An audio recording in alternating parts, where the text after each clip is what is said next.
मुझे शिव को ढूंढना है। शंकर भगवान को ढूंढने का प्रयास में नहीं करना, हमें शिव को नहीं ढूंढना। हमें तो इतना करना है कि जहां हम रहें, अपने घर में, परिवार में, कुटुंब में, नगर में, गांव में, शहर में, जहां हम रहें, जहां पर हम हैं वहां शिव की भक्ति करें। जब हम शंकर भगवान की भक्ति करते हैं, भजन करते हैं, कीर्तन करते हैं, शिव स्मरण करते हैं, शंकर भगवान के मंदिर में जाकर 1 लोटा जल समर्पित करते हैं, शिव मंदिर में झाड़ू लगा लेते हैं, पोछा लगा देते हैं, सफाई कर देते हैं, शिव महापुराण की कथा को हम श्रवण कर लेते हैं, तो आपको शिव को ढूंढने की जरूरत नहीं पड़ती। मेरा देवाधिदेव महादेव स्वयं आपको ढूंढ लेता है और आपको प्राप्त करने का प्रयास करता है।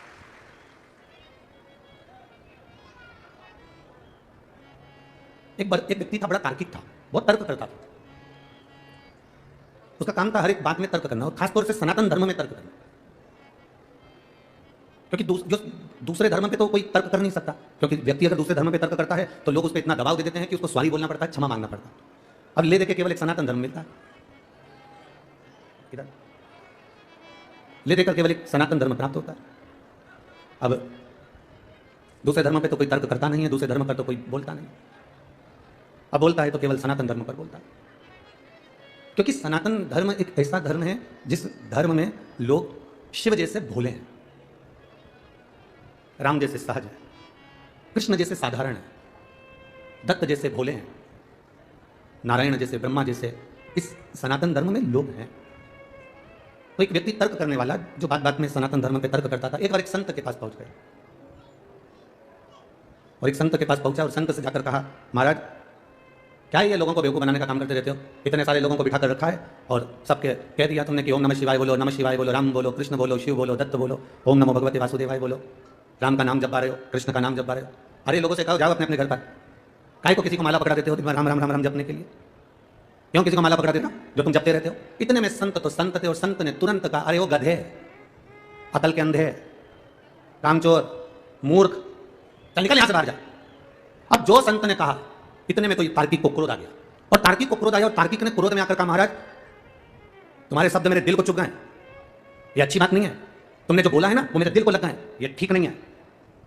संत ने कहा, मैंने ना तो तुझे थप्पड़ मारा, ना मैंने तुझे छुआ, केवल कहा और शब्द तेरे दिल को छू गए। उसी तरह पृथ्वी पर रहकर हम जब राम को भजते हैं, शिव को भजते हैं, तो वो शब्द मेरे भोलेनाथ के दिल में जाकर लगता है। हमारा सनातन धर्म भगवान की भक्ति का एक तत्व का आनंद देने वाला।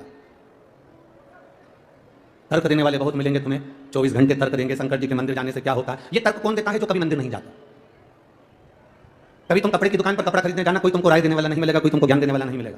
कभी तुम सोनार की दुकान पर सोना खरीदने जाना, कोई तुमको ज्ञान देने वाला नहीं मिलेगा। कभी किसी मॉल में शॉपिंग करने के लिए जाना, कभी कोई तुमको ज्ञान देने के लिए नहीं मिलेगा। तुम किसी दुकान पर से सामान लेने के लिए जाओ, कोई तुमसे नहीं कहेगा कि तू क्यों गई थी, किस लिए गई थी, मत जाया कर, दुकान क्यों जाती है, शॉपिंग मॉल क्यों जाती है, कपड़े की दुकान पर कपड़ा खरीदने क्यों जाते हो, सोनार की दुकान पर सोना खरीदने क्यों जाते हो, लोहा की दुकान पर लोहा खरीदने क्यों जाते हो, क्यों किराने की दुकान पर किराना खरीदने जाते हो। आज तक कोई व्यक्ति, तुम शॉपिंग करने जा रहे हो, तुम होटल में जा रहे हो, तुम फिल्म देखने जा रहे हो, तुम बाजार घूमने जा रहे हो, तुम शहर घूमने जा रहे हो, कोई व्यक्ति तुम्हें टोकने वाला नहीं मिलता।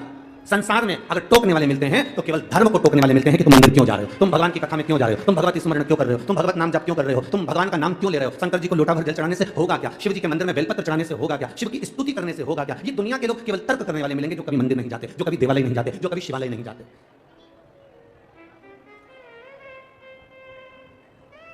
पर शिव महापुराण की कथा कहती है, अगर अपने पैरों पर विश्वास है तो गैरों पर विश्वास करने की जरूरत नहीं पड़ती, क्योंकि अपने पैर ही अपने को मंजिल तक पहुंचा देते हैं। अपने पैरों पर, अपने कर्म पर, अपने परमात्मा पर अगर अपने को विश्वास है, मुझे मेरे राम पर विश्वास है, मुझे मेरे कृष्ण पर विश्वास है, मुझे मेरे शिव पर विश्वास है, मुझे अपने भगवान पर भरोसा है, तो दूसरे धर्म में जाने की जरूरत नहीं पड़ती। जब अपने पैरों पर विश्वास होता है तो गैरों के पास जाने की जरूरत नहीं पड़ती। अपना भरोसा दृढ़ करिए, अपना विश्वास पक्का करिए, अपनी कीमत को खुद पहचानिए। दूध, दही, छाछ, मक्खन, घी एक ही कुल के हैं। बोलो सही है कि गलत है? जम के तो बोलो रे राजगढ़ वालों, सही है ना? दूध, दही, छाछ, मक्खन, घी एक ही कुल के हैं, एक ही घर के हैं। इनका गोत्र भी एक ही है, एक ही कुल में निवास है इनका, एक ही गोत्र है इनका, एक ही परिवार है इनका, एक ही घर में रहना है, पर सबकी कीमत में अंतर है। दूध 80 रुपये लीटर, बोलो सही है कि गलत है? ठीक है। दही की कीमत बढ़ी कि नहीं बढ़ी? अरे बोलो बोलो जम के, बढ़ गई ना? कम से कम अगर दूध 80 है तो दही 100, 125, 150 तो होगा। छाछ और कम, बोलो सही है? इसके बाद में मक्खन, मक्खन की कीमत दही से ज़्यादा है। और फिर घी, घी की कीमत मक्खन से ज्यादा है। एक ही कुल में, एक ही घर में, एक ही गोत्र के हैं, दूध, दही, मक्खन, छाछ, शहद, ये सब एक ही घर के, एक ही कुल के हैं, पर सबने अपनी अपनी कीमत बना रखी है। जो जितना अग्नि में तपता गया, जो जितना मथता गया, जो जितना खटास रहता गया, वो उतना कीमती बनता चले गया। जिसने अपनी जिंदगी में जितना जितना परिश्रम करा है, जितना जितना दुख झेला है, जितना जितना कष्ट झेला है, उसकी कीमत संसार में बढ़ती चली गई है। ये बाहर अभी भुट्टा बिक रहा है, भुट्टा मक्का बाहर बिक रही है। एक भुट्टा कच्चा बाजार में लेने जाना, मंडी में 10 रुपए का, 8 रुपए का, 5 रुपए का मिल जाएगा। बोलो मिलेगा कि नहीं मिलेगा? अरे बोलो जम के बोलो जरा, मिल जाएगा ना? कच्चा भुट्टा, कच्ची मक्का 5 रुपए का, 10 रुपए का एक भुट्टा मिल जाएगा। और वो सिका हुआ, बोलो बोलो जम के जरा, 20 रुपए का। तो उससे कह दो कि भैया 10 रुपए का दे दे। अरे जा उधर, दिख नहीं रहा, सेक रहा हूं। जो जितना तपता है उतना महंगा होता चले जाता है। कच्चे की कीमत कम है पर पके हुए की कीमत ज्यादा है। आप जितना जितना संसार सागर में पक जाओगे, जितना जितना संसार सागर में आप तप जाओगे, उतना उतना अपनी कीमत बढ़ती चली जाएगी। जितने जितने तपोगे, जितना जितना कष्ट सहन करते चले जाओगे, जितना जितना लोग अपशब्द कहते चले जाएंगे। कोई तुम्हें गाली देना तो तुम सबसे ज्यादा प्रसन्न होना, भगवान ने बड़ी कृपा करी तो तेरे ने मुझको गाली दी। मैं जितनी तपूंगी, मैं जितना कष्ट झेलूंगी, मैं जितना जितना प्राण झेलूंगा, उतना उतना मेरी जिंदगी के रास्ते क्लियर होते चले जाएंगे, साफ होते चले जाएंगे। ये शिव कथा करती है। मैंने तेरे ही भरोसे, ओ बाबा तेरे ही भरोसे, हवा बिच उड़ती जावांगी, बाबा डोर हथो छड़ी नामे घटी जावांगी, भोले मेरे। जितना जितना कष्ट मिले, जितना जितना कष्ट प्राप्त हो, उतना उतना तुम उन्नति की ओर बढ़ रहे हो। ये विचार करिएगा। हम कल आशीष जी को कह रहे थे कि आशीष तिवारी जी, कथा कहीं हो रही थी, कहीं हो रही है कथा। तुम जिस दिन से लेकर आए होगे उस दिन से तुम्हें लोगों की सुनना भी पड़ रही होगी। व्यवस्था करने में जो व्यवस्था करने में चवन्नी लगती है कथाओं में, शिव महापुराण की कथा अगर तुम लेकर गए हो तो सवाया खर्च होगा, क्योंकि शिव पुराण की कथा कराना कोई सरल बात नहीं है, सहजता नहीं है। मेरा शंकर सहज नहीं है, हमारा सरल नहीं है। पर धन्यवाद दूंगा आशीष तिवारी जी को, जिन्होंने और जिनकी पूरी मित्र मंडली ने और पूरे राजगढ़ ने आज राजगढ़ के इतिहास को रच दिया, जो लाखों में भक्त यहाँ पहुंचे हुए। इतिहास रोड पर देखो तो भक्त बैठे हुए हैं, पंडालों में देखो तो ये 1 2 3 4 और टेंट के दोनों पंडाल मिलाओ, बीच के तीनों पंडाल मिलाओ, 5 पंडाल एक जैसे, पांव रखने की जगह नहीं, इतने भरे, और पूरी रोड भरी हुई है। जिस रोड पर ट्रक चलते हैं, बस चलती है, वो रोड पर लोग बैठे हुए हैं। ये तुम्हारा तपना, ये तुम्हारा संघर्ष। हम आशीष तिवारी से यही कहेंगे, ये तुम्हारा तपना, ये तुम्हारा संघर्ष, और तुम्हारे मित्र, तुम्हारे कार्यकर्ता और तुम्हारे जितने जितने इस राजगढ़ का एक एक बेटी, एक एक बेटा, एक एक भाई, एक एक बहन, जिसने सहयोग करा है, ये साधारण कथा नहीं, पूरे राजगढ़ की कथा है। ये राजगढ़ का इतिहास रच गई है कथा। ये राजगढ़ का इतिहास रच रही है कथा। ये भीतर का बल है, आपके भक्ति का बल। कहे दुनिया के लोग, अपशब्द कहने वाले कहेंगे, देखो फिक्र और फकीर, फिक्र और फकीर दोनों में एक अंतर भारी है। फिक्र और फकीर में एक अंतर भारी है। फिक्र करने वाला कभी जिंदगी में आगे नहीं बढ़ सकता। फिक्र इंसान को खा जाती है। फिक्र और फकीर में अंतर है कि फिक्र कर करके व्यक्ति चिंता में पड़ कर व्यक्ति बीमार पड़ जाता है, पर उन्नति की ओर बढ़ नहीं पाता। कैसे होगा, क्या करूं मैं, भगवान जाने कैसे होगा, चिंता करते करते करते करते चिता पर लेट जाता है। फिक्र और फकीर दोनों में अंतर है। फिक्र इंसान को खा जाती है और फकीर एक साधारण सा सहज संत, साधु, सन्यासी, तपस्वी, साधक, उपासक, एक फकीर एक जो साधारण सा भिक्षा मांगकर अपनी जिंदगी जी रहा है, इसमें और फिक्र में अंतर है। फिक्र इंसान को निकल जाती है और फकीर फिक्र को निकल जाता है, उसको कोई फिक्र नहीं होती। जो मिला पा लिया, जैसा मिला रह लिया, जैसा मिल गया पहन लिया, और भगवान की भक्ति में अपने जीवन को तार रहा है, भगवान की भक्ति में अपनी जिंदगी को निकाल रहा है। ये अपने जीवन का एक आनंद होना चाहिए।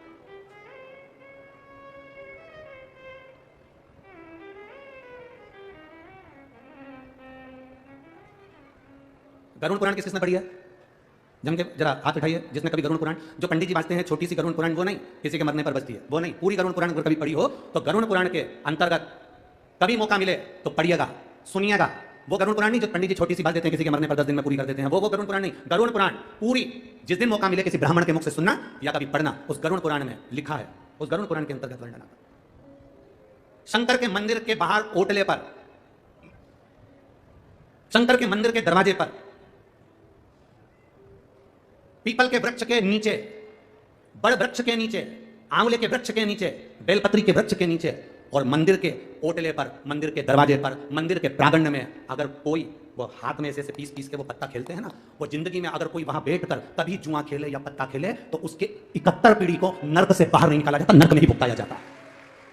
उसकी 71 पीढ़ी नरक के अंदर पड़ी रहती है, कभी जिंदगी में चाहे कितना भी ब्राह्मण को भोजन करा ले, चाहे कितना भी वो पिंड दान कर ले, गया जी का दान करिया है, तर्पण करिया है, तिलांजलि दिया है, ब्रह्म कपाली करिया है, चाहे वो कितना भी अंतिम संस्कार कर दे, चाहे 12 अच्छा करे, चाहे 13 अच्छा करे, कितना भी ब्राह्मण को जिमा ले, तो भी उसकी पीढ़ी तरती नहीं है। जो शंकर के मंदिर में बैठकर जुआ खेले, या शंकर के मंदिर में बैठकर पत्ते खेले, या पीपल के वृक्ष के नीचे, बड़ के वृक्ष के नीचे, आंवले के वृक्ष के नीचे, बेलपत्री के वृक्ष के नीचे, या शंकर के मंदिर के प्रांगण में अगर बैठकर आप जिंदगी में कभी पत्ते खेल रहे हो, जुआ खेल रहे हो, तो उसकी 71 पीढ़ी कभी जिंदगी में नहीं तर सकती, उसके घर का कभी विकास नहीं हो सकता, वो जिंदगी भर पूरी जिंदगी रोते ही निकाल सकता। ये अब आज के जमाने में ग्रामीण क्षेत्र में जाकर अगर आप बोलोगे तो गांव के लोग हंसते हैं। हम निवेदन करना चाहेंगे, जिसका घर मंदिर के पास में होता है, जिसका घर तुम्हें लग रहा है कि तुम्हारे घर के पास में ये पीपल के पेड़ है और पीपल के पेड़ के नीचे लोग पत्ते खेलने बैठते हैं, तो फर्ज तुम्हारा बनता है, तुम पास में रहते हो, जैसे तुम्हें मालूम पड़े कि 4 बजे पत्ता खेलने आएंगे तो 3 बजे पूरे फर्श पे पानी ढोल दो, तुम पूरे फर्श पर पानी ढोल दो। एक काम तो तुम भी कर सकते हो ना। अच्छा, तुम्हें लग रहा है कि ये मंदिर के प्रांगण में पत्ते खेलेंगे, जुआ खेलेंगे, बस उसी समय पर तुम मटका भर के हंडा लेके जाओ, देवी जी आए जैसे गंगा मैया, ऐसी 2-3 बार उंडेल दो, दूसरी बार कहीं का बैठेगा ही नहीं। थोड़ा सा हमें भी उसके परिवार का ध्यान रखना है, कहीं उसके परिवार वाले नरक तो नहीं भोगेंगे, थोड़ा सा पुण्य हमको भी उनको कमा कर देना है। इसलिए कभी जिंदगी में, कभी तुम्हारे क्षेत्र में, तुम्हारे ग्रामीण भाव में शंकर के मंदिर पर अगर कोई पत्ता खेले, जुआ खेले, वो 71 पीढ़ी को बर्बाद कर रहा है। 71 पीढ़ी कहाँ डूबे हम हमारे शास्त्रों को नहीं पढ़ते। हम तो केवल एक व्यक्ति ने करा, उसको देखकर दूसरा चालू हो जाता है, दूसरे ने करा, तीसरा देखकर चालू हो जाता है। हम अपने कर्म का भोग, ये मानव का शरीर मिला है 83,99,999 योनियां काटने के बाद ये 84 लाख भी योनि ये मनुष्य की देह मिली है, ये मानव का शरीर मिला है। इस मानव के शरीर को हम पहचाने तो, हमारे वेद और पुराण को हम जाने तो, हमारे शास्त्र को हम पहचाने तो। ना हम हमारे शास्त्रों को पहचान रहे, ना हमारे वेद को पहचान रहे, ना हमारे इस पुराणों को पहचान रहे। हम तो केवल अपनी आनंद की जिंदगी में कि मैं जो कर रहा हूं बहुत अच्छा कर रहा हूं, मेरे बराबर दुनिया में कोई नहीं कर सकता, मैंने जो करा सब अच्छा करा, बाकी के किसी ने भी करा वो बेकार करा। ये हमारे भीतर की एक विचारणीय सोच गलत है। शिव जी के 3 नेत्र हैं। कितने नेत्र हैं शंकर भगवान के? 3। आपके कितने हैं? जम के बोलो जरा, पक्का? अगर शंकर भगवान पृथ्वी पर रहते हैं, मृत्यु लोक के देवता शिव जी हैं, शंकर भगवान के अगर 3 नेत्र हैं, तो जितने संसार में पृथ्वी पर मनुष्य रह रहे हैं इनके भी 3 नेत्र हैं। शंकर भगवान के 3 नेत्र में से एक नेत्र जब खुलता है तो कामदेव जलकर भस्म हो जाता है। शंकर का तीसरा नेत्र खुलता है तो दुष्ट जलकर भस्म हो जाते हैं। ये 3 नेत्र अगर शिव जी के हैं तो हमारे भी 3 नेत्र हैं। पहला नेत्र जिससे हम अपनी अच्छाई देखते हैं, मैंने जो करा बहुत अच्छा करा, मेरे बराबर कोई नहीं कर सकता। दूसरा नेत्र जिससे हम अपने घर की अच्छाई देखते हैं, मेरे परिवार ने करा बहुत अच्छा करा, मेरे कुल में करा बहुत अच्छा करा, मेरे पिता ने, मेरे बेटे ने, मेरी बेटी ने, मेरे रिश्तेदार ने करा बहुत अच्छा करा। और तीसरा नेत्र जो शंकर भगवान का मध्य में है, ऐसा तीसरा नेत्र परमात्मा ने सबको दिया है। जब वो तीसरा नेत्र से देखता है तो हमेशा बस एक ही काम करता है, दूसरे की बुराई देखता है, अच्छाई कभी नहीं देख सकता। और जब जब वो किसी की बुराई देखता है तो उसने अपने अच्छे कर्मों को जलाकर भस्म कर लिया। ये तीसरा नेत्र शंकर भगवान ने सबको दिया है, जिससे वो बुराई ढूंढता है। उसने ऐसा कर दिया, उसने वैसा कर दिया, उसने ये कर दिया, उसने वो कर दिया। आपका तीसरा नेत्र शंकर भगवान अपने तीसरे नेत्र को बंद कर रखते हैं, तो आप भी अपना तीसरा नेत्र बंद कर रखो। जब ये खुलेगा हमारी अच्छाई को जलाकर भस्म कर देगा, हमारे पुण्य को जलाकर भस्म कर देगा, हमारी श्रेष्ठता को जलाकर भस्म कर देगा, हमारे भीतर का कुछ अच्छा जीवन में हमने करा होगा वो अच्छाई को नष्ट कर देगा। इसलिए अपने तीसरे नेत्र को खुलने मत दो। कभी किसी में हम ये ना देखें कि इसमें ये बुराई है, हम ये देखें। कल तक हमें कहा था ना, कई लोग कहते हैं मेरी जीजी बहुत अच्छी है, तो जीजी अच्छी नहीं है। अच्छा कौन है? जम के बोलो जरा।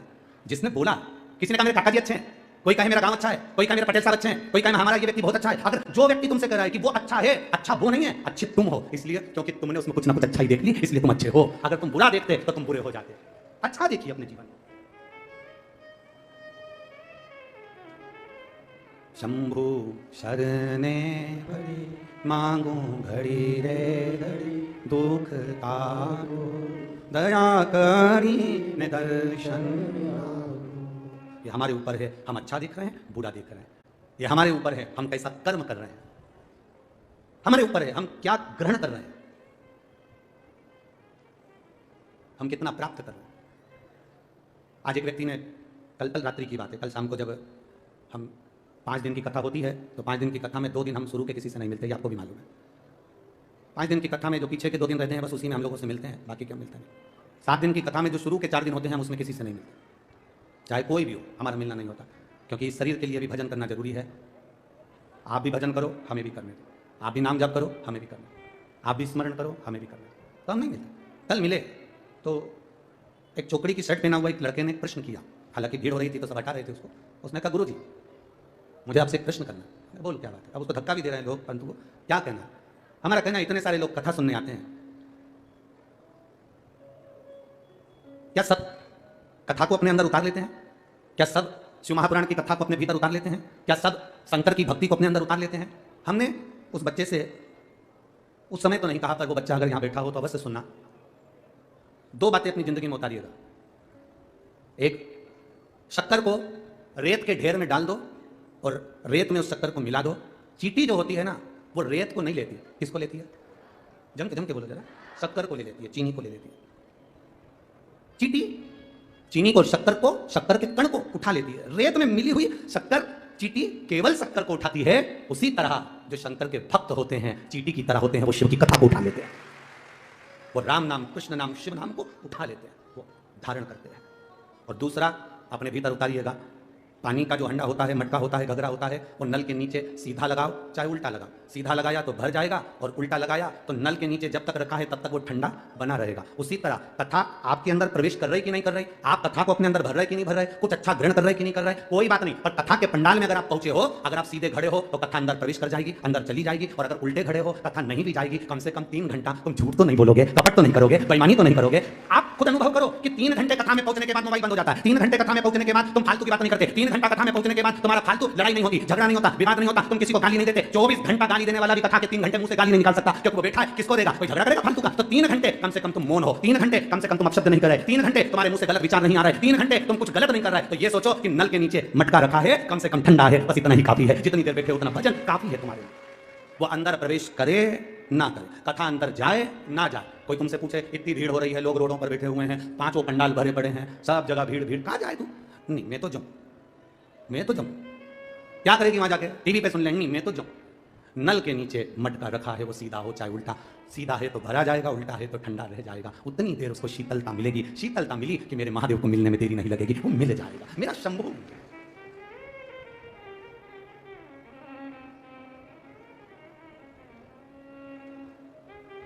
आप करो उसकी चाकरी,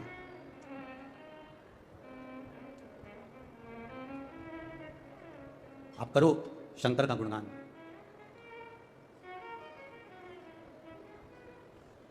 और जब आप शिव की भक्ति में रमते हो, जब मुख से राम नाम, कृष्ण नाम, शिव नाम निकलता है, आपको लगता है कि आप शिव नाम ले रहे हो, आपको लगता है कि आप राम नाम ले रहे हो, आपको लगता है कि आप कृष्ण नाम ले रहे हो। नहीं, राम, मेरे कृष्ण, मेरे राम, मेरे शिव आपको याद करते हैं, तब हमारे मुंह से राम, कृष्ण और शिव निकलता है, निकल ही नहीं सकता। क्या है ये इतना इतना आप लोग बैठकर जपते रहते हो, श्री शिवाय, बोल जम के बोले जरा, श्री शिवाय नमस्तु, श्री शिवाय, श्री शिवाय, श्री शिवाय, श्री शिवाय, श्री शिवाय, ये जप रहे हो आप, नमः शिवाय बोल रहे हो, ओम नमः शिवाय बोल रहे हो, राम नाम ले रहे हो, कृष्ण नाम ले रहे हो, ये है क्या?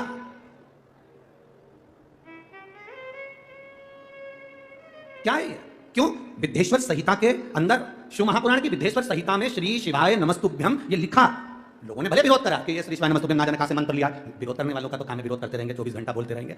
हम बोलेंगे कि तुम मंदिर जाओ, विधर्मी बोलेंगे कि मंदिर मत जाओ। हम कहेंगे कि बेलपत्र चढ़ाओ, कई लोग मिलेंगे वो कहेंगे बेलपत्र मत चढ़ाओ। हम कहेंगे कि शिवलिंग का स्पर्श करो, कई विधर्मी मिलेंगे कहेंगे शिवलिंग का स्पर्श मत करो। हम कहें करो, वो कहें ना करो। हम कहें शंकर को जल चढ़ाओ, वो कहेंगे शंकर को जल नहीं चढ़ाना। जो भगवान का भजन करने वाला होगा, सत्य विचार को जानने वाला होगा, वो जान जाए। शिव महापुराण की विद्धेश्वर संहिता में श्री शिवाय नमस्तुभ्यम, कभी मौका मिले तो अपने घर में गीता प्रेस गोरखपुर की शिवपुराण लाकर पढ़िएगा। उसमें लिखा है श्री शिवाय नमस्तुभ्यम, बोलने वाले का केवल मुख का दर्शन कर लो तो हमारे 1000 अश्वमेध यज्ञ का फल प्राप्त हो जाता है, और कितने भी पाप करे हो वो नष्ट हो जाते हैं। ये विद्धेश्वर संहिता में लिखा है। क्या है ये? तो कहा श्री शिवाय नमस्तुभ्यम, ओम नमः शिवाय, राम नाम, कृष्ण नाम, ये सब हमारे जो गुरुओं ने हमको दिए हैं, वेदव्यास जी ने, तुलसीदास जी ने, वाल्मीकि बाबा ने जो हमको दिए हैं, ये मंत्र साधारण नहीं है। ये हमारे को भगवान का मोबाइल नंबर दे दिया है कि बस इस नंबर को दबाना, भगवान से बात हो जाएगी। इसको पढ़ लो, इसका स्मरण कर लो। जब जब हम मुख से नमः शिवाय कहते हैं, जब जब हम मुख से श्री शिवाय नमस्तुभ्यम कहते हैं, जब जब हम मुख से ओम नमः शिवाय कहते हैं, जब जब हम मुख से राम नाम कहते हैं, जब हम मुख से भगवान कृष्ण का नाम लेते हैं, तब यह अंदाजा लगाना कि आप भगवान को मोबाइल डायल कर रहे हो, उसका नंबर लगा रहे हो, और तुम जपते जाओ। जब तुम्हारा फोन कोई नहीं उठाता तो तुम लगाते जाओ, वो उठाएगा, जरूर उठाएगा। लगाए जाओ, उठाएगा वो, मैसेज करे जाओ, जवाब देगा वो, उठा लगाओ।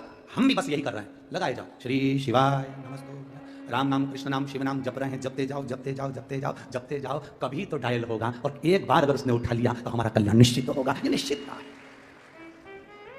ये निश्चित है। मेरे बाबा तेरी नौकरी सबसे बढ़िया है, सबसे बढ़िया तेरे दरवाजे की चाकरी सबसे बढ़िया है। ये अपने ऊपर। जब से तेरा गुलाम हो गया, तब से मेरा भी नाम हो गया। जब से तेरा गुलाम हो गया, तब से मेरा भी वरना वो कात क्या थी मेरी, सबसे बढ़िया है सबसे हरी। भोले बाबा तेरी नो श्री शिवाय नमस्तु, श्री शिवाय नमस्तु। भोला सब दुख काटो, ओ भोला सब दुख काटो। शिव शंकर जपो तेरी माला, भोले बाबा जपो तेरी माला। भोला सब दुख काटो, ओ भोला सब दुख काटो। वेश है मंगल मंगलकारी, वेश है मंगल मंगलकारी। शमशान वासी हमारा, शमशान वासी हमारा। ओ भोला सब दुख काटो, ओ भोला सब दुख काटो। शिव कथा करती है, थोड़ा तप गए, बाबा ने हाथ पकड़ लिया। माँ पार्वती मैया कितना तप करी, कितनी साधना करी है माँ।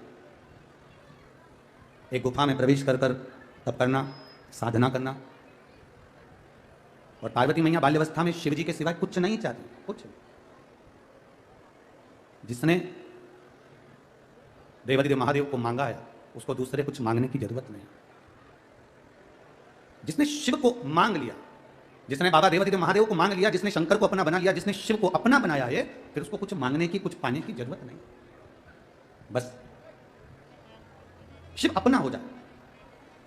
भगवान शंकर को पाने की एक ललकता मां पार्वती माता के अंदर थी, जिन्होंने तप साधना कर बाल्य अवस्था से देवर्षि नारद के मुख से जो सुना था उन्होंने कि शंकर प्राप्त हो जाए, शिव कैसे भी मिल जाए, बस शिव को पाने की एक ललकता, एक ललकता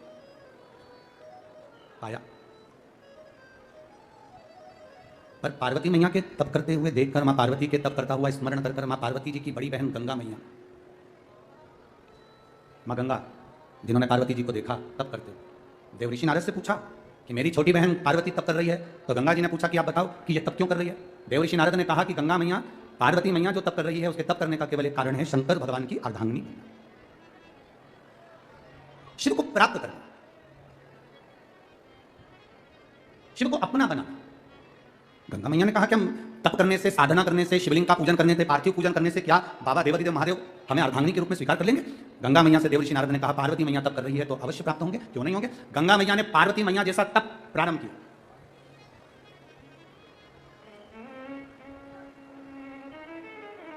अब ऐसा तप मां गंगा कर रही है, ऐसा तप कर रही है, तेज शिव महापुराण की कथा राजगढ़ को चल रही है। तेज शिव महापुराण की जब तप प्रारंभ हुआ गंगा मैया का, जब तप बढ़ा गंगा मैया का, पार्वती जी के पास सूचना पहुंच गई, मां जगजननी के पास खबर पहुंची कि पार्वती तुम्हारी जो बड़ी बहन है गंगा, वो गंगा शंकर की आराधना कर रही है और उसकी आराधना करने का जो तरीका है बिल्कुल तुम्हारे जैसा है।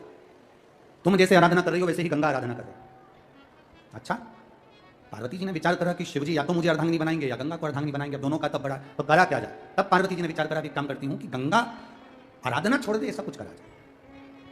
आज पार्वती जी एक वृक्ष के नीचे खड़ी हैं और उन्होंने अपनी सहेली से कहा, सुनो सखी, मैंने संतों के मुंह से सुना है जब कोई संत निकल कर जाते हैं और उन संत पर अगर भरा हुआ पानी का लोटा डाल दिया जाए तो संत प्रसन्न हो जाते हैं। अब ये पार्वती जी ने जो शब्द कहा, गंगा जी को अंदाजा नहीं लगा कि पार्वती मेरी आराधना को तोड़ना चाहती है। गंगा जी ने कान लगाकर वो शब्द सुन लिया। शिव महापुराण की कथा कहती है, जब दो बहनें आपस में बात कर रही हो, पति पत्नी आपस में बात कर रहे हो, सास ससुर आपस में बात कर रहे हो, भाई भाई आपस में बात कर रहे हो, देवरानी जेठानी आपस में बात कर रही हो, या कोई आपस में चर्चा कर रहे हो, बात कर रहे हो, शिवपुराण की कथा कहती कभी अपने को कान लगाकर नहीं सुना, कभी कान लगाकर नहीं सुना। कभी कभी कान लगाकर सुना हुआ भी गड़बड़ हो जाता। कक्षा 8वीं का पेपर था, बच्चे एक के पीछे बैठे थे, लिखने को आ गया कक्षा 8वीं के पेपर में, दिल्ली की सबसे बड़ी मीनार का नाम लिखो। पेपर में लिखने को आया, आगे वाले ने उस पेपर में लिख दिया दिल्ली में कुतुब मीनार है, पर पीछे जो बैठा था उसने आगे वाले का नकल करने के चक्कर में देखकर लिख दिया दिल्ली में कुतिया बीमार है। अब क्या याद उसको नहीं था?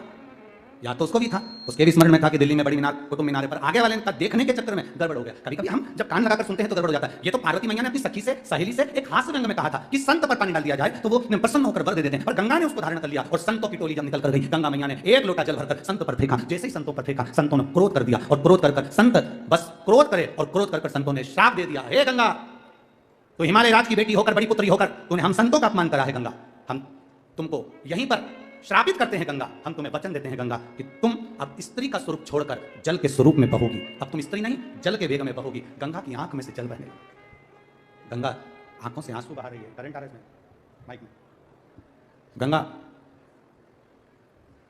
उसी समय पर गंगा की आंख में अश्रु आया, और गंगा की आंख में जब अश्रु आया, जब गंगा की आंखों में जब अश्रु आए, गंगा की आंख में जब अश्रु चला, तब क्रोध में आ गई गंगा, और गंगा क्रोध में आकर उसी समय पर पार्वती के पास पहुंची और पार्वती से जाकर कहा, पार्वती तूने मेरे साथ अच्छा नहीं कहा कर, पार्वती मैं तुझे श्राप देती हूं। गंगा जब पार्वती को श्राप देने लगी तो पार्वती मैया तो कुछ नहीं बोली, पर उसी समय पर भोलेनाथ प्रकट हो गए, मेरी शंकर प्रकट हो गए, मेरे शिव प्रकट हो गए। रुको गंगा, गंगा थोड़ा रुकिए। गंगा ने कहा, प्रभु मैंने आपकी आराधना करी, पार्वती ने आपकी आराधना करी, मैंने तब करा, पार्वती ने तब करा, मैंने आपकी आराधना करी, पार्वती ने आपकी आराधना करी, प्रभु इस पार्वती ने, मेरी छोटी बहन ने मेरे साथ छल करा, इसलिए मैं पार्वती को श्राप दूंगी। शंकर भगवान कहते हैं नहीं, इसको श्राप मत दो क्योंकि ये मेरी अर्धांगिनी बनेगी। गंगा कहती हैं ये आपकी अर्धांगिनी बनेगी, तो मैंने भी तो तब करा भोले बाबा, और मेरे साथ छल करा पार्वती ने। शिव जी बोले पार्वती ने कोई छल नहीं करा, पार्वती ने तुमको बोला था क्या कि संत पर पानी डालना, पार्वती ने तुम्हें बोला कि संत पर पानी डालो, पार्वती ने तो केवल अपनी सहेली से व्यंग आत्मक रूप से, एक हंसी के रूप में अपनी सहेली से कहा था, और तुमने कान लगाकर सुन लिया। दोष तुम्हारा है गंगा कि तुमने कान लगाया। गंगा जब पति पत्नी बात करते हैं ना, तो घर में रहने वाले चाहे बुजुर्ग हों बड़े हों, पति पत्नी की बात को कान लगाकर नहीं सुनना चाहिए, और जब घर के बड़े बात करते हैं, बुजुर्ग बात करते हैं, सास ससुर बात करते हैं, तो बहू और बेटे का फर्ज है कि वो कभी कान लगाकर ना सुने। ये दोनों स्मरणीय। आपने गलती करी है गंगा, गलती, प्रभु क्षमा करिए, पर मुझे श्राप लगा, मैं पानी के रूप में रहूंगी।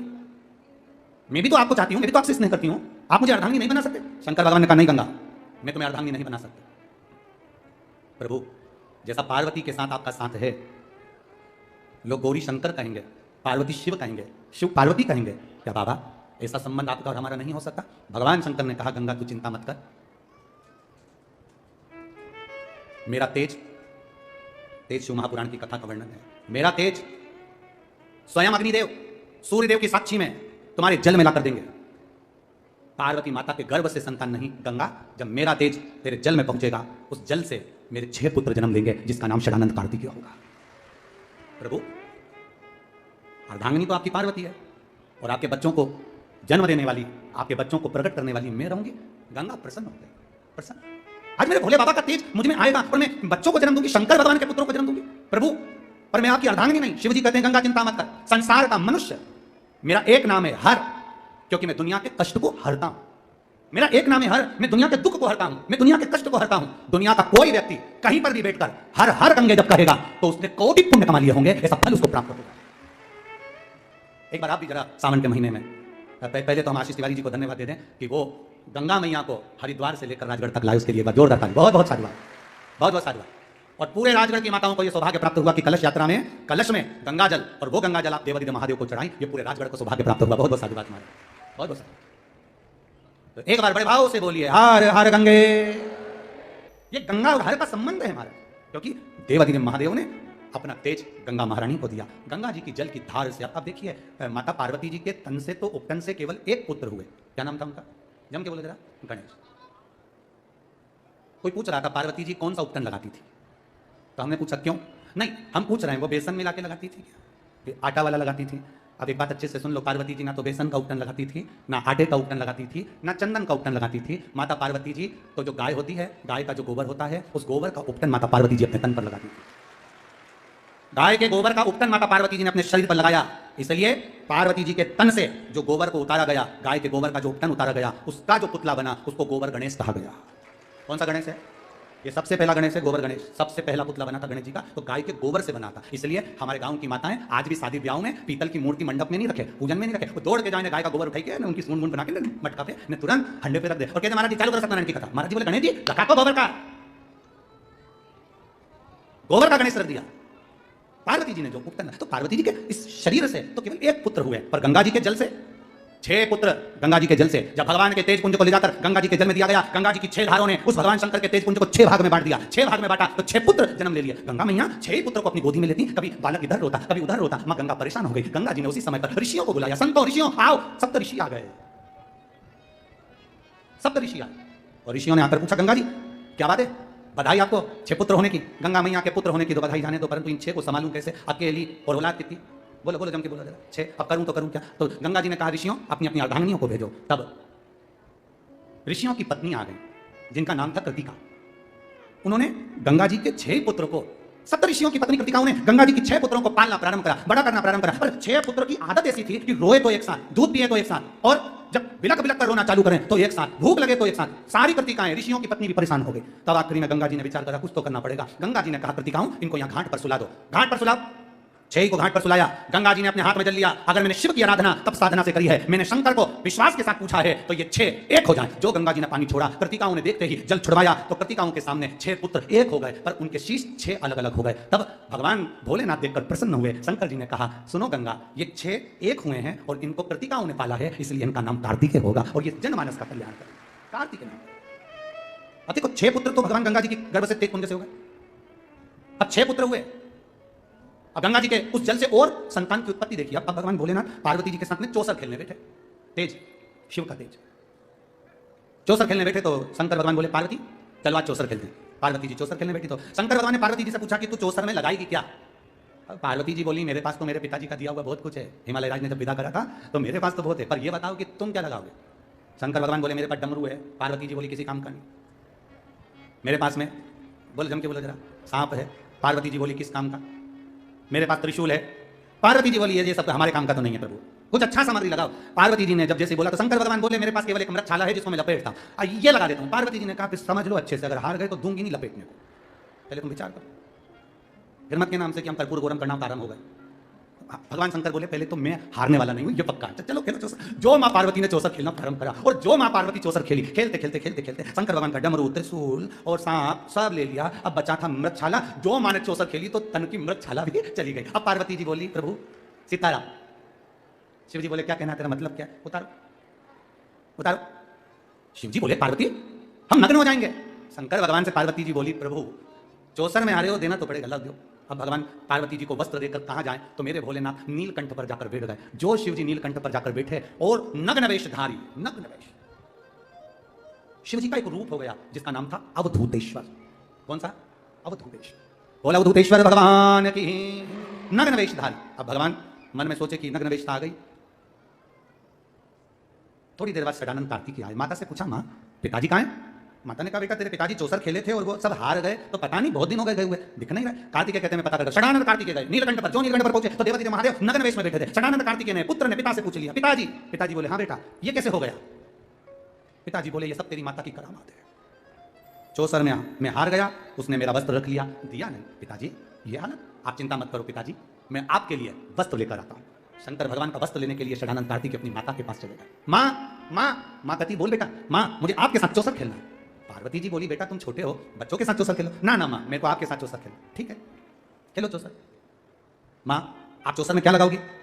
षडानंद कार्तिकेय ने कहा, अपनी माँ से तो माँ कहती है, बेटा केवल दुनिया में केवल एक माँ ही तो ऐसी है जो सबसे जीतना चाहती है पर अपने बच्चों से हारना चाहती है। माँ माँ कभी अपने बच्चों से नहीं जीतती, माँ अपने बच्चे के आगे हारती है, बच्चों से नहीं जीतती।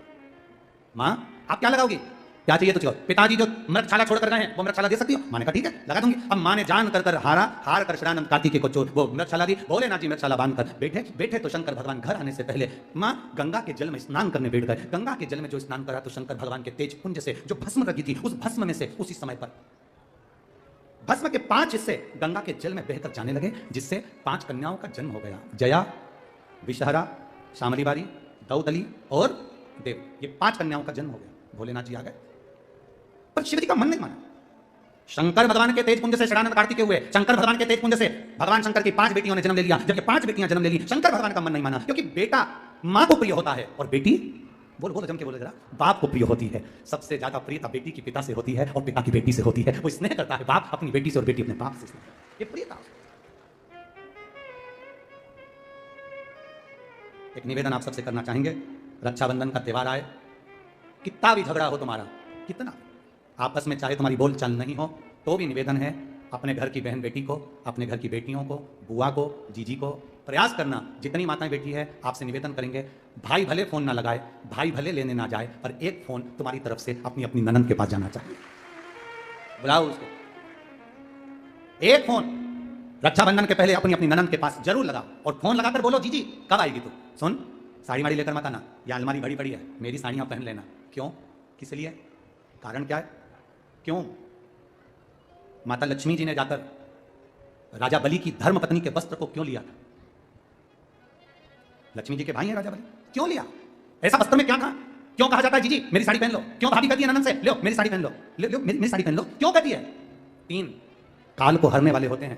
पहले नंबर पर संत, ब्राह्मण, साधुजन, गुरुजन जब तुम्हारे दरवाजे पर आते हैं तुम्हारा काल हर लेते हैं। दूसरे नंबर पर है गौ माता, गाय को जब हम रोटी देते हैं गौ माता हमारे काल को हर लेती है। तीसरे नंबर पर है बहन बेटी, जब हमारे यहाँ आती है और हम कह देते हैं जीजी ये मेरी साड़ी है पहन लो, घर से साड़ी लेकर मत आना, जब हम उसको साड़ी पहनने को दे देते हैं तो एक ननन बहन बेटी ऐसी होती है जो अपने भाई के घर के काल को भी हर लेती है, वो बहन बेटी होती है।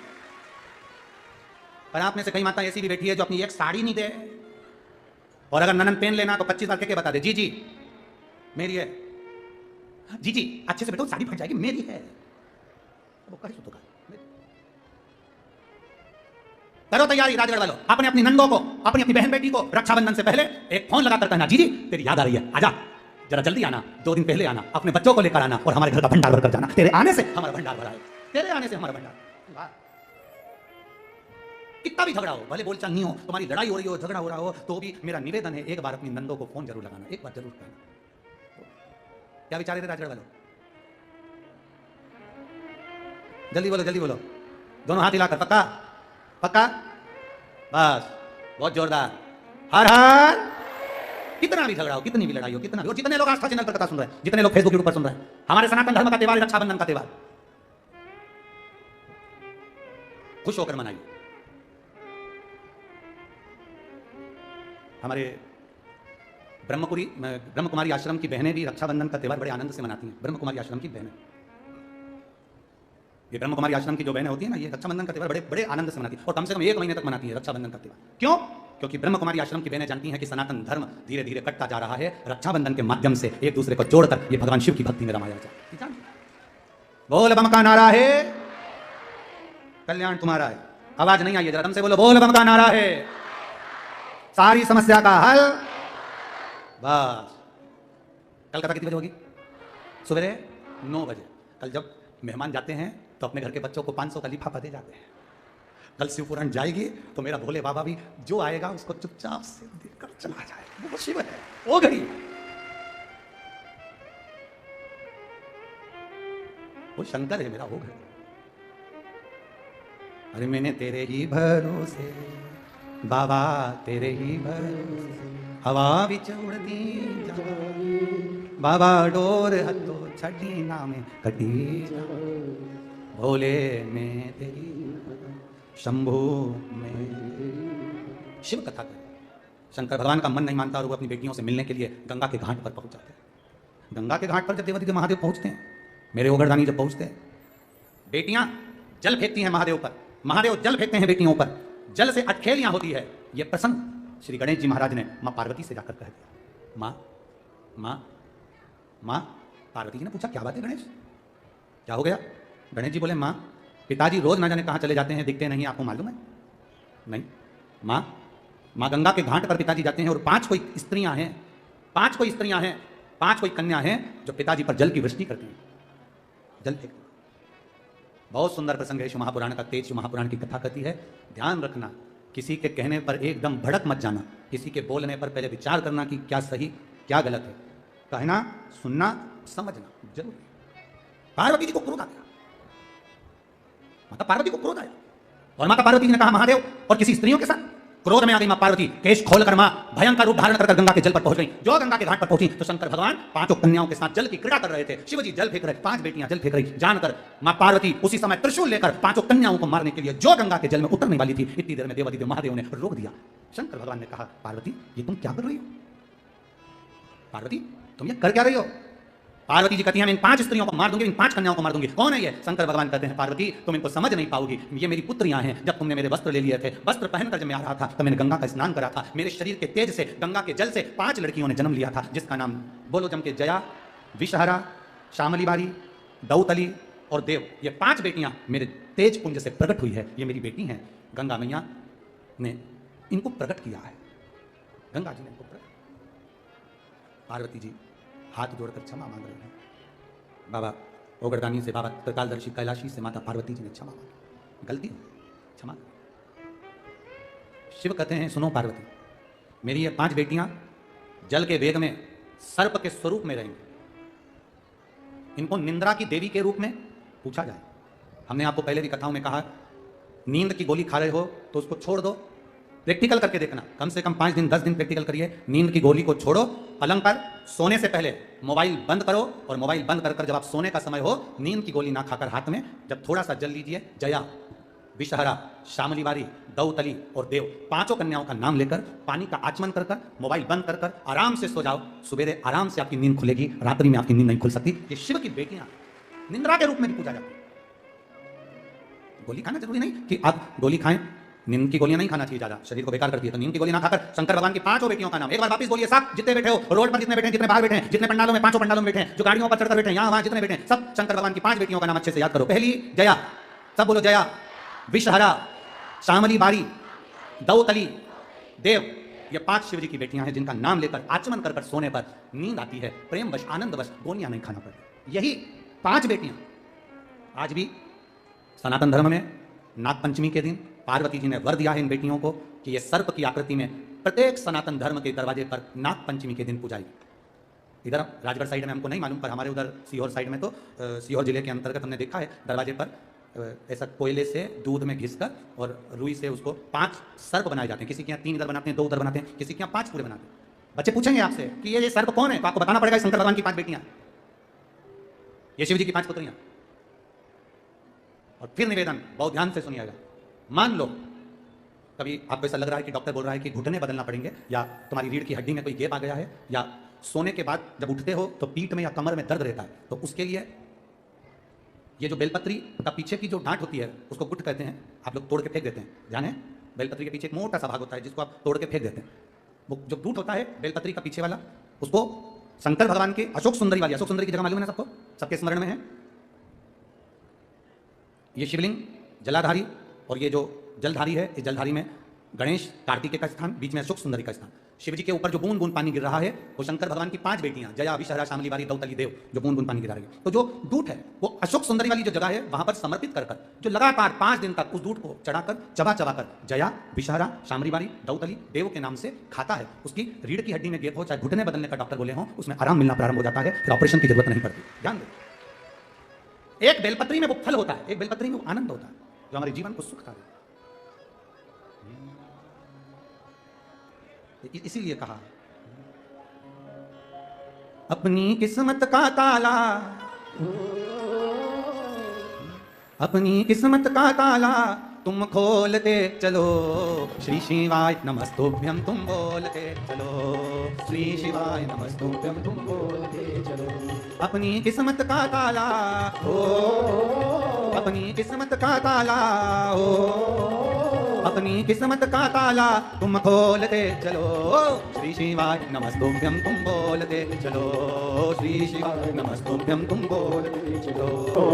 हर हर अपने स्थान पर बैठकर बाबा देवादिदेव महादेव से अपने हृदय की बात बड़े भावों के साथ दिल से बाबा से प्रार्थना। ईमानदारी की बात है, राजगढ़ वाले सौभाग्यशाली तो हैं, नहीं तो हम शिव महापुराण में लगभग 1 भजन गाते हैं और पूरी 1 दिन की कथा में 1 ही बार बाबा से स्तुति करवाते हैं। और यहाँ राजगढ़ वालों को 2 भजन में 2 बार बाबा से प्रार्थना करने का मौका मिल रहा है। हृदय से बाबा से प्रार्थना, जहां जहां जगह मिले वहां बैठो, दिल से बाबा से प्रार्थना करो। जिसको आता है ना वो थोड़ा आवाज बढ़ाकर बोलना, तुम्हारी आवाज हमारे तक आए। थोड़ा ऊंचा बैठता है ना महादेव तो ऊंचा सुनता है। कोई पानी की टंकी पे चढ़ा और उसको तुम बोलो राम प्रकाश नीचे आ जा, आएगा, जम के चिल्लाना पड़ेगा रामो, तब आएगा। तो थोड़ा वॉल्यूम थोड़ा सा ऊपर, भाव से बोलिएगा। श्री शिवाय नमस्तुभ्यं, श्री शिवाय नमस्तुभ्यं, श्री शिवाय नमस्तुभ्यं, श्री शिवाय नमस्तुभ्यं, श्री शिवाय नमस्तुभ्यं। भोला सब दुख काटो मारा, ओ भोला सब दुख काटो मारा। शिव शंकर जपो तेरी माला, भोले बाबा जपो तेरी माला। भोला सब दुख काटो मारा, ओ भोला सब दुख काटो मारा। वेश है मंगल मंगलकारी, वेश है मंगल मंगलकारी। शमशानवासी हमारा, शमशानवासी हमारा। ओ भोला सब दुख काटो मारा, ओ भोला सब दुख काटो मारा। शिव कथा कहती है बाबा देवादिदेव महादेव की 5 बेटियां संपूर्ण विश्व के कल्याण के लिए। अशोक सुंदरी भी संपूर्ण विश्व के कल्याण के लिए, षडानंद कार्तिकेय भी संपूर्ण विश्व के कल्याण के लिए। समय आया, तारकासुर ने उत्पात मचाया। तारकासुर को मारने के लिए भगवान शंकर पार्वती जी से कहते हैं कि अपना एक पुत्र है जो गंगा जी के पास है, जाओ गंगा जी से पुत्र लेकर आओ। षडानंद कार्तिकेय को लेकर आए हैं और षडानंद कार्तिकेय जी से मां पार्वती जी ने कहा यह तारकासुर है जिसका तुम्हें संहार करना है, ये तारकासुर है जिसका तुम्हें संहार करना है। पर सुनो कार्तिकेय, ये तारकासुर किसी का सम्मान करता ना करता, क्या करता पता नहीं, पर शंकर की भक्ति इसके दिल में समाई है। जो एक बार अपने दिल को हार्ट भी कहते हैं, अपने हृदय को, जो अपने दिल को एक बार जो महादेव से लगा लेता है, जिसका दिल, जिसका हार्ट, जिसका हृदय शंकर की कथा में, शिवालय में, शंकर की भक्ति में जिसका दिल खुल जाता है, उसका दिल फिर हॉस्पिटल में नहीं खोला जाता है, वो दिल उसका परमात्मा में रम जाए। ये लोग कहते हैं, विदेशियों ने रिसर्च करा कि हार्ट की बीमारी क्यों होती है, दिल की बीमारी क्यों होती है, तो कहते ना, सताओ ना हमें लोगों, हमें दिल की बीमारी, सताओ ना हमें लोगों, हमें दिल की बीमारी। हमारा वेद दुनिया में वो डमरू धारी है, हमें दिल की बीमारी है और हमारा डॉक्टर, हमारा वेद डमरू धारी। रिसर्च करा गया मेडिकल में, हार्ट की बीमारी क्यों होती है, दिल की बीमारी क्यों होती है, तो कहा ये दिल, ये हार्ट, तो विदेशियों ने कहा इसीलिए तो विदेश में कुत्ता बिल्ली पालते रहते हैं कि अपने दिल को लगाओ। हमारे यहाँ भारत में नहीं कहा जाता कि कुत्ता बिल्ली पालो, हमारे भारत में कहा जाता है दिल लगाओ, फालतुओं से नहीं, भोले बाबा से लगाओ जो कि तार।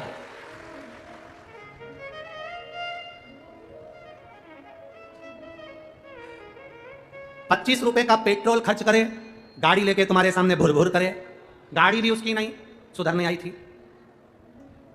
₹10 का चाउमीन खिला के तुम्हारी जिंदगी खराब कर दे, ऐसों से दिल मत लगाना, दिल महादेव से लगा कर। 10 रुपया में दिल चले जाए तो क्या का मतलब तुम्हारी जिंदगी का।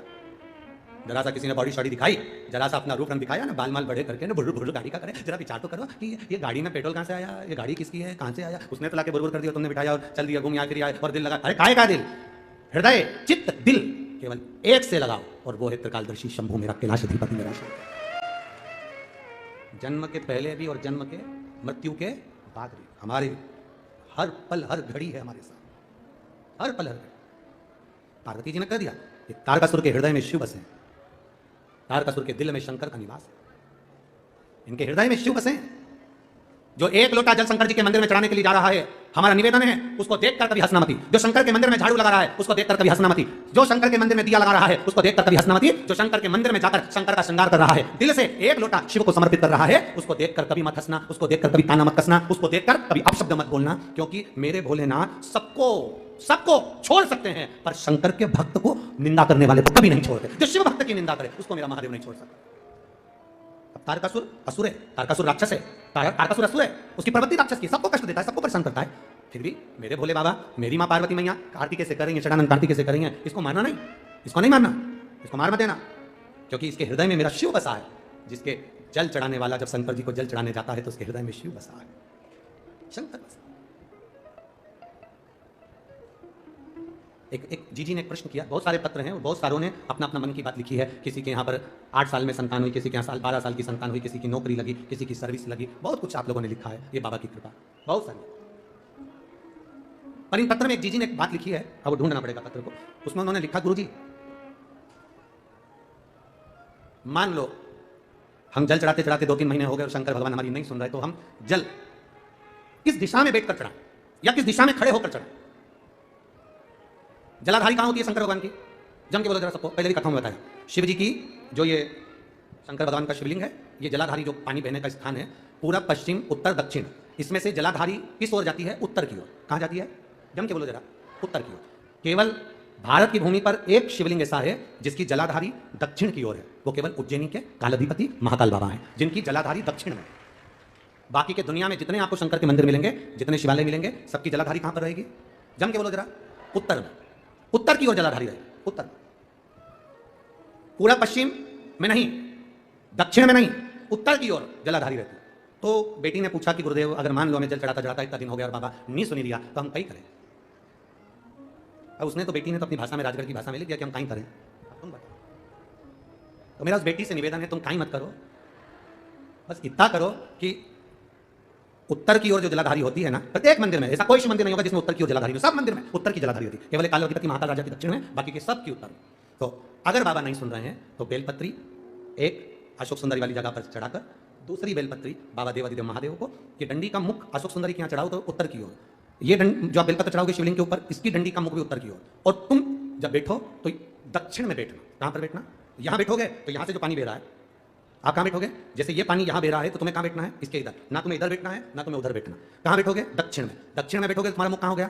जम के बोलो, जम के उत्तर में। तो तुम जब यहां बैठोगे तो ये जो जलाधारी है जहां से पानी बहकर जा रहा है, यहां बैठोगे, और जब आप जल समर्पित करोगे, जल चढ़ाते चढ़ाते एक बार थोड़ा सा आगे बढ़कर जल की धार को अशोक सुंदरी तक लेकर जाना। ये लगभग तुम 2 या 3 महीना कर देखो, मेरा बाबा तुम्हारा हाथ जरूर पकड़ेगा, निश्चित है। वो बल उस स्थान से प्राप्त होगा, वो स्थान, क्योंकि प्रत्येक जो जलाधारी होती है वो उत्तर की ओर की, प्रत्येक जलाधारी। शंभु शरणे मांगू घड़ी रे, दुख काटो दया करी दर्शन। 2 बेलपत्र समर्पित करना। बेलपत्र की डंडी कहां होना चाहिए? अशोक सुंदरी पर चढ़ाओगे वो वाली, उसकी डंडी कहां हो? उत्तर की ओर। शिवलिंग पर जो बेलपत्र चढ़ाओगे उसकी डंडी कहां हो? उत्तर की ओर। तुम कहां बैठोगे? दक्षिण में। तुम्हारा मुख कहां हो? उत्तर। अर्थात जहां से पानी बहकर जा रहा है, हम इधर बैठे तो जैसे ये जल उधर बहकर जा रहा है तो हम इधर बैठकर बाबा को जल समर्पित करें और जल चढ़ाते चढ़ाते अपने कलश को थोड़ा सा आगे बढ़ाएं, जिससे अशोक सुंदरी तक वो धार जाए और वापिस शिवलिंग पर चढ़ाकर हमारे पास वो कलश वापिस आए। ये धार का महत्व समझिए।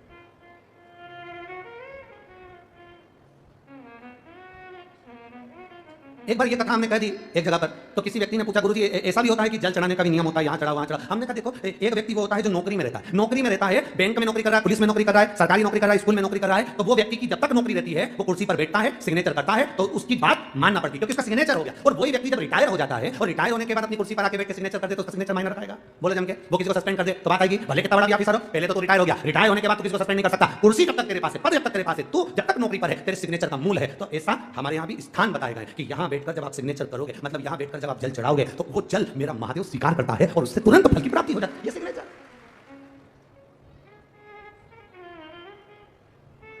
आप उस स्थान की मूलता को जानें। 33 कोटि देवता जहां से जल बहता है उत्तर की ओर, 33 कोटि देवता विराजमान होते हैं। हम कई बार जल चढ़ाते हैं तो हमारी आदत क्या होती है, कई बार जल चढ़ाने वाले जितने लोग हैं, जैसे हमारी आदत क्या है, ये शिवलिंग है, ये जलाधारी, तो हम यहाँ बैठ जाते हैं। कहाँ बैठते हैं? यहाँ बैठ गए, यहाँ बैठ के हमने जल चढ़ाया, तुम्हें लगता है ना शंकर जी हमारे सामने होना चाहिए, तो हमने यहाँ बैठ के जल चढ़ा दिया। जल चढ़ाया, अब आप चढ़ा तो रहे हो, ठीक है, पर स्थान की मूलता, यहाँ जो कुर्सी है, यहाँ जो स्थान है, उस पर बैठकर कोई प्रधानमंत्री, मुख्यमंत्री आदि आदि आदि अध्यक्ष उपाध्यक्ष विधायक आदि, इसकी जो कुर्सी होती है, कुर्सी स्थान की मूलता है कि तुम बैठे कहाँ? जल चढ़ाते समय, तुम बाबा से कहते समय तुम्हारी भाव कहाँ पर है, किस स्थान पर बैठकर आप क्या कर रहे हो? एक व्यक्ति चौराहे पर खड़ा होकर खूब भाषण दे, खूब के, लोग उसकी बात मानेंगे क्या?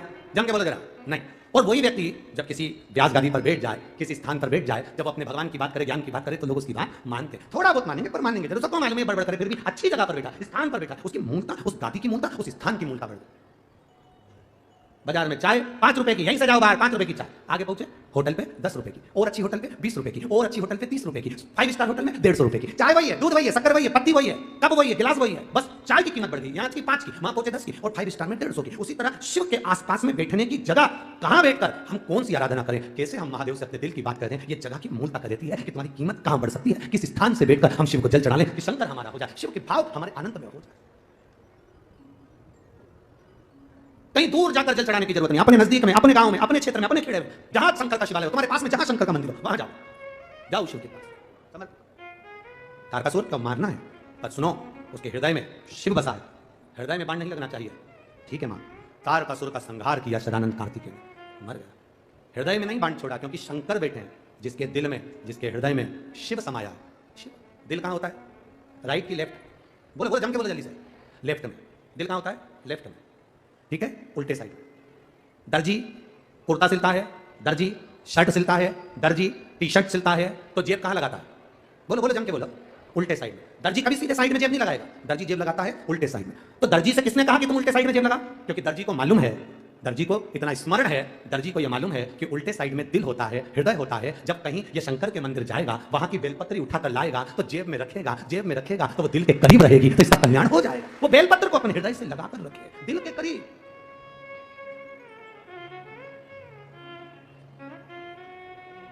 वैज्ञानिक क्या कहते हैं, मोबाइल को कभी ऊपर वाली जेब में मत रखो, बोलो बोलते कि नहीं बोलते, बोलो जी क्या बोलते हैं, मोबाइल को ऊपर वाली जेब में मत रखना, क्योंकि मोबाइल वाइब्रेट करेगा तो हार्ट की प्रॉब्लम बढ़ेगी और हार्ट अटैक हो सकता है, हार्ट खराब हो सकता है, इसलिए मोबाइल को ऊपर की जेब में मत रखो। पर हमारे संत कहते हैं माला, बेलपत्र, भगवान पर चढ़ा हुआ पुष्प या रुद्राक्ष ऊपर वाली जेब में रखो, वो हार्ट के पास होना चाहिए, जो हमारा दिल संवार कर चले, हमारा हृदय संवार कर चले, दिल के पास, हृदय।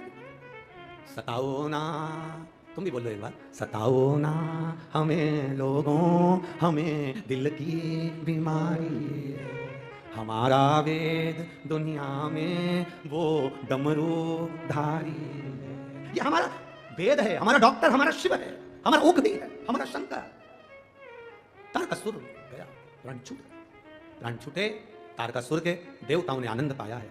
समय आया, मां पार्वती मैया ने भगवान शंकर से कहा, पुत्र गणेश का विवाह करना। अब गणेश का विवाह क्यों, सदानंद कार्तिकेय का पहले करना था, गणेश जी का पहले करा। कारण केवल इतना सा था कि गणेश जी के धड़ पर हाथी का सिर लगा हुआ है। अब जो बेटा दिखने में सुंदर हो, जिसकी नौकरी अच्छी हो, उसकी शादी तो कभी भी हो सकती है। अब गणेश जी को हाथी का मुख लगा तो इनकी शादी की चिंता बढ़ी और शादी की बात बढ़ी, तो कहा प्रजापति विश्वरूप जी की कन्या रिद्धि और सिद्धि से गणेश जी का मंगल विवाह हो रहा है। जोरदार ताली बजाएं, श्री गणेश जी महाराज पधार रहे हैं। भगवान गणेश जी का मंगल विवाह हो रहा है, रिद्धि सिद्धि के साथ भगवान गणेश पधार रहे हैं। रिद्धि सिद्धि गणेश जी के गले में जयमाला पहना रही हैं। गणेश जी ने रिद्धि सिद्धि के गले में जयमाला दी है। रिद्धि सिद्धि ने माला निकालकर वापिस श्री गणेश जी महाराज को पहनाई। गणेश जी ने अपना हस्त कमल रिद्धि सिद्धि के कंधे पर रखा है। बोल गणेश जी महाराज की।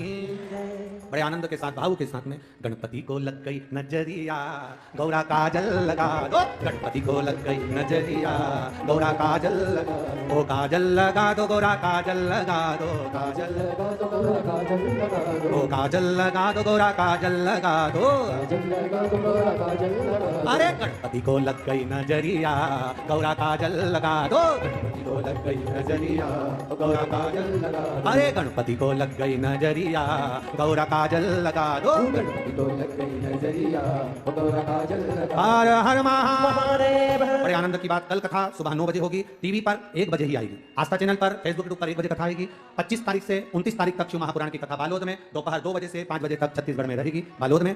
फिर 5 तारीख से 9 तारीख तक शिव महापुराण की कथा छिंदवाड़ा में रहेगी। उसके बाद 15 तारीख से 21 तारीख तक शिव महापुराण की कथा पुणे महाराष्ट्र सांगली में होगी। बड़े आनंद के साथ सभी कथाओं का अपन स्मरण करेंगे और भाव के साथ में बालोद में जो कथा रहेगी वो मणिलिंग शिव महापुराण की कथा रहेगी, जो 2 बजे से 5 बजे तक सुनेंगे। हर हर जय श्री राधे। सभी भक्तों को हर हर महादेव सदा जैसे की इच्छा श्री शिवाय नमस्तोभ्यम। व्यासपीठ को नमन करते हुए हम सबके प्रिय, हम सबके लाडले ठाकुर कल्लू जी महाराज के चरणों में नमन करते हुए, परम सत्य परम आदरणीय विश्वविख्यात पूज्य गुरुदेव के पावन चरणों को नमन करते हुए और आप सभी से भक्तों के चरणों में नमन करते हुए सुंदर आज चतुर्थ दिवस की कथा हम सभी ने श्रवण करी और सुंदर आरती का समय भी हो चुका है। आरती में जिन भक्तों के नाम मंच लिए जाएंगे वे आरती से मंच पर बता मंच पर विराजमान श्री श्री 1008 दुर्गादास जी महाराज जी का हार्दिक वंदन अभिनंदन। आरती में सम्मिलित होकर व्यासपीठ की आरती करेंगे श्री पंडित हरिचरण जी तिवारी, पूर्व विधायक महोदय राजगढ़ मध्य प्रदेश से, बड़े यादव समाज से बता रहे, पंडित श्री श्यामाचरण जी तिवारी, पंडित श्री रमाकांत जी तिवारी, पूर्व जनपद अध्यक्ष, पंडित श्री हरिमोहन जी तिवारी, पंडित श्री आशीष जी तिवारी, भाजपा जिला उपाध्यक्ष, पंडित श्री स्वदेश जी तिवारी, पंडित श्री अभिषेक जी तिवारी, पंडित श्री युवराज जी तिवारी, साथ में मुख्य अतिथिगण श्री माननीय श्री माखन सिंह जी चौहान, अध्यक्ष मेला प्राधिकरण से बड़े आदर और सम्मान से मंच पर पधारे। माननीय श्री मोहन जी यादव, उच्च शिक्षा मंत्री मध्य प्रदेश शासन से बड़े आदर और सम्मान से मंच पर पधारे। माननीय श्री रोडमल जी नागर, सांसद जिला राजगढ़ से बड़े आदर और सम्मान से मंच पर पधारे। श्रीमती राखी गौतम जी, प्रदेश महिला अध्यक्ष राजस्थान से। श्री खगेंद्र जी भार्गव, प्रांतीय संगठन मंत्री बजरंग दल से। श्री हेमंत जी सेठिया, प्रांतीय सह कार्यवाह। श्री संदीप जी सोनी।